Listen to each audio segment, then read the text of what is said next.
चाचा अभय सिंह चौटाला के सामने दुष्यंत चौटाला ने घुटने टेक दिए हैं। कुछ दिन पहले दादा राम कुंवर गौतम को दादा कहने वाले नेता अब अपने दादा ओम प्रकाश चौटाला को दादा कहने लगे हैं। इनेलो को अपनी पुरानी पार्टी बताने लगे हैं।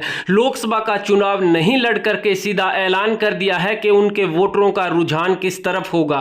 पूरी बात हम आपको बताएंगे। उससे पहले आप हमारे चैनल पर नए हैं तो चैनल को सब्सक्राइब कर लीजिए। दरअसल बातें तो लोकसभा के चुनाव से पहले इस तरह की राजनीतिक गलियारों में चल रही है कि जजपा इनेलो में विलय कर लेगी अपनी पार्टी का, क्योंकि जिस प्रकार के हालात फिलहाल जजपा के हैं और इनेलो को अभय सिंह चौटाला ने पिछले 2 वर्षों में एक एक जनमानस तक पहुंच करके सींचा है, वो अब पेड़ बन चुकी है। और इनेलो फिलहाल की स्थिति में लोकसभा की 3 से लेकर के 5 सीटें जीतने में पूरी टक्कर दे रही है। जीत हार का मार्जिन चाहे कुछ भी रही हो, लेकिन इनेलो को टक्कर की पार्टी माना जा रहा है। वहीं जननायक जनता पार्टी ने ऐलान कर दिया है कि वो चुनाव नहीं लड़ेंगे।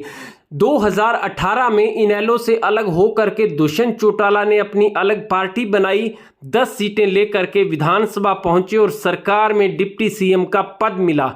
कई मंत्री भी बने, लेकिन गठबंधन की सरकार ऐन वक्त पर लोकसभा चुनाव से पहले टूट गई और अब दुष्यंत चौटाला अकेले बिखरे बिखरे घूम रहे हैं। वोट बैंक छिटक चुका है और अब डर इस बात का है कि जनता की जो नाराजगी है, यदि लोकसभा का चुनाव लड़ा गया और उसमें सुपड़ा साफ हो गया तो फिर विधानसभा चुनाव तक हवा निकल जाएगी, माहौल नहीं बन पाएगा।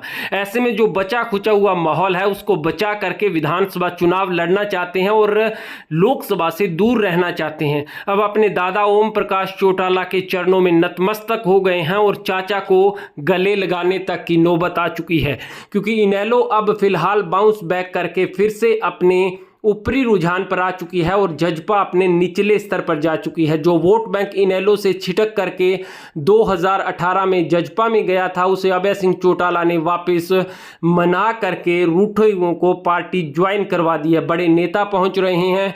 वहीं दुष्यंत चौटाला अब लगातार इस बात का जिक्र कर रहे हैं कि लोकसभा का चुनाव नहीं लड़ा जाएगा। हलोपा सुप्रीमो गोपाल कांडा के नेता इस बात को कह चुके हैं कि यदि इनेलो उनको हिसार की लोकसभा सीट दे दे और बाकी 9 सीटों पर इनेलो चुनाव लड़े तो दोनों पार्टियां मिलकर के चुनाव लड़ सकती है। ऐसे में गोपाल कांडा लोकसभा से हिसार से लोकसभा का चुनाव इनेलो और हलोपा गठबंधन से लड़ सकते हैं और सिरसा और बाकी अन्य सीटों पर गोपाल कांडा की जो पार्टी है वो अभय सिंह चौटाला की मदद करेगी, यानी उनके प्रत्याशियों को वोट दिलवाएगी।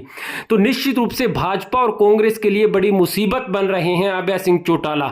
अभय सिंह चौटाला की परिवर्तन पद यात्रा का परिणाम है कि 8 महीने की जो पैदल यात्रा अभय सिंह चौटाला ने की थी, उसके बलबूते अपने जनाधार को फिर से बढ़ा पाए हैं। और दुष्यंत चौटाला का विधानसभा से जो 10 प्रत्याशी उनके जीत करके गए थे, कहीं ना कहीं व्हिप जारी करके उनको वापस बुलाया, अन्यथा देवेंद्र बबली, दादा राम कुंवर गौतम सहित कई नेता भाजपा के पक्ष में आ रहे हैं।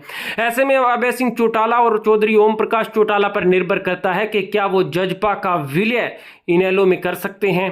क्या जजपा अपना विलय इनेलो में करेगी या जजपा और इनेलो अलग अलग चुनाव लड़ेंगे? क्या जजपा और इनेलो गठबंधन करके चुनाव लड़ेंगे?